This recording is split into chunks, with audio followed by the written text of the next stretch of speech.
बरगद के पेड़ वाली चुड़ैल की कहानी। पहले जब दादी का जन्म भी नहीं हुआ था तब की बात है। हमारे गांव में एक पहलवान था जो अपनी कुश्ती के लिए बहुत प्रसिद्ध था। पहलवान का नाम बेचन दास था। पहलवान का नाम बेचन कैसे पड़ा, इसके पीछे भी एक रोचक कहानी है। पुराने जमाने में हमारे गांव के पास वाले गांव में प्रचंड वीर नाम का पहलवान बहुत मशहूर था और आसपास के 10-15 गांव में सिर्फ वह अकेला विजेता था। कोई भी उसको हरा नहीं पाता था। कहते हैं कि एक बार प्रचंड वीर पहलवान ने अपने एक मुक्के से भैंस को मार दिया था। बेचन भी बलिष्ठशाली और बहुत बलवान था, लेकिन उसे पहलवानी में कोई रुचि नहीं थी। एक दिन बेचन और प्रचंड वीर में बहस छिड़ गई। प्रचंड वीर को पहलवानी का बहुत घमंड था और वह बेचन से हाथापाई करने लगा, लेकिन पहलवानी के विपरीत बेचन ने उल्टा प्रचंड वीर को ही पीट दिया। आसपास के गांव में प्रचंड वीर और बेचन की चर्चा होने लगी। लोग कहने लगे कि अब प्रचंड वीर में पहले जितना दम नहीं रहा। प्रचंड वीर अपनी खोई हुई मान और प्रतिष्ठा वापस पाने के लिए बेचन को पहलवानी कुश्ती की चुनौती दे दी। लोग बताते हैं कि उस दिन प्रचंड वीर और बेचन दोनों अंधाधुंध लड़े। दोपहर से शाम हो गई, लेकिन दोनों लड़ते रहे। लोग भी उनको लगातार देखते रहे। कभी बेचन का पल्लड़ा भारी लगता तो कभी लगता कि प्रचंड वीर जीतने वाला है। अंत में सूरज डूबने से थोड़ी देर पहले पसीने और खून से लथपथ बेचैन नहीं, प्रचंड वीर को दोनों हाथों से उठा बरगद के पेड़ की जड़ों में दे मारा। सूर्य छुपने के साथ ही प्रचंड वीर की पहलवानी का भी सूरज अस्त हो गया। उसके बाद गांव वाले बेचन को कंधे पर उठाकर गांव में ले आए और उसी दिन से बेचैन का नाम बेचन दास पहलवान पड़ गया। उस जमाने में बहुत ही कम लोगों को बेचन दास पहलवान का असली नाम जानते थे। पहलवान की शादी त्रिलोचनी से हुई थी। त्रिलोचनी बेहद ही सुंदर और बड़े बड़े नैन नक्श वाली थी।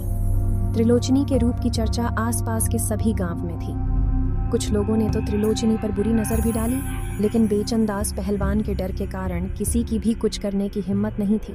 उसी बरगद के पेड़ के नीचे बेचन दास पहलवान सुबह सुबह कुश्ती और उड़ी लंबी खुद वाला खेल, जिसमें मिट्टी का छोटा टीला बनाकर उस पर कूदा जाता है, का अभ्यास करता था। त्रिलोचनी उसका साथ देती थी। दोनों में बेहद ही अटूट और गहरा प्रेम था। गांव वाले उन दोनों पर बहुत गर्व करते थे। दोनों जीवन में बहुत खुश और संतुष्ट थे, लेकिन यह खुशी ज्यादा दिन तक नहीं रही। एक दिन बेचन दास पहलवान को किसी जहरीले सांप ने काट लिया और घंटे भर में ही पहलवान का पूरा शरीर नीला पड़ ठंडा हो गया। त्रिलोचनी ने जब बेचन दास की मौत की खबर सुनी तो वह सन्न रह गई। न उससे कुछ बोला गया, न उससे रोया गया। उसी बरगद के पेड़ के नीचे बेचन दास पहलवान की चिता को आग के हवाले कर दिया गया। पहलवान के मरने के बाद लोगों को खुली छूट मिल गई थी सांत्वना देने के बहाने त्रिलोचनी को लुभाने की। कुछ लोगों ने तो त्रिलोचनी को लुभाने के लिए बहुत प्रलोभन दिए, लेकिन त्रिलोचनी ने सबको करारा जवाब दिया। कई लोगों को तो सभी गांव वालों के सामने बेइज्जत भी किया। बेचन दास पहलवान के मरने के बाद भी वह उसी की थी जितना जिंदा रहते थी। लगभग 2 महीने बाद पता चला कि त्रिलोचनी गर्भवती है। सभी लोगों को त्रिलोचनी के चरित्र पर शंका होने लगी और इस शंका का फायदा उन लोगों ने उठाया जिनको त्रिलोचनी ही ने सरेआम बेइज्जत किया था। उन लोगों ने खबर फैला दी कि यह त्रिलोचनी का नाजायज बच्चा है। गांव पंचायत बैठाई गई। त्रिलोचनी ने गांव वालों को कोई सफाई नहीं दी, सिर्फ इतना कहा कि यह बच्चा पहलवान का ही है। लेकिन पंचायत के लोगों ने त्रिलोचनी पर भरोसा नहीं किया और गांव से बाहर निकाल दिया। त्रिलोचनी को पंचायत के निर्णय से कोई फर्क नहीं पड़ा, क्योंकि पहलवान की मौत के बाद त्रिलोचनी को किस गांव से कोई लगाव नहीं रह गया था। गांव से निकाले जाने के बाद त्रिलोचनी ने उसी बरगद के पेड़ के नीचे एक छोटी सी झोपड़ी बना ली। वैसे भी पहलवान की मरने के दुख में उसने खाना पीना कम कर दिया था। कुमलहा कर उसका पूरा शरीर मात्र हड्डी का ढांचा ही रह गया था। कुछ ही महीनों में उसकी उम्र 20 साल बढ़कर दिखने लगी थी और वह एक बुजुर्ग महिला की तरह बन गई थी। अस्त व्यस्त सफेद साड़ी में, कांति विहीन झुर्रीदार चेहरे, खुले बालों में वह बहुत भयावह दिखाई देती थी। उसका व्यवहार भी बिल्कुल अजीब हो गया था। त्रिलोचनी उस बरगद के पेड़ के नीचे बैठे बैठे खुद से बातें करती थी। वो ये मानने लग गई थी कि उसका पति और पहलवान अब भी जिंदा है और यही बरगद के पेड़ के नीचे कुश्ती और उड़ी का अभ्यास कर रहा है। बस आप थोड़ी और कोशिश करो, आधा हाथ और कूदो, फिर आप सबको पछाड़ दोगे। आज अभ्यास में आपका मन नहीं रहा। जैसी आवाज बरगद का पेड़ के पास रात भर सुनी जा सकती थी। कभी कभी त्रिलोचनी रात में उठकर जोर जोर से ताली और ढोल बजाने लगती। जैसा पहलवान की कुश्ती जितने पर करती थी, गांव वालों ने रोशनी को जीते जी भूत चुड़ैल मान लिया था। कोई भी इंसान उससे बात नहीं करता था। त्रिलोचनी ही रात के समय गांव के कुएं पर पानी भरने आती थी। तब गांव की औरतों से 2-4 बातें कर लेती थी। गांव की औरतें भी उसके गर्भवती पेट को देखकर उस पर दया दिखाकर कभी कभी उसे कुछ खाने को दे देती थी। एक दिन गांव में बहुत जोर से बारिश हो रही थी।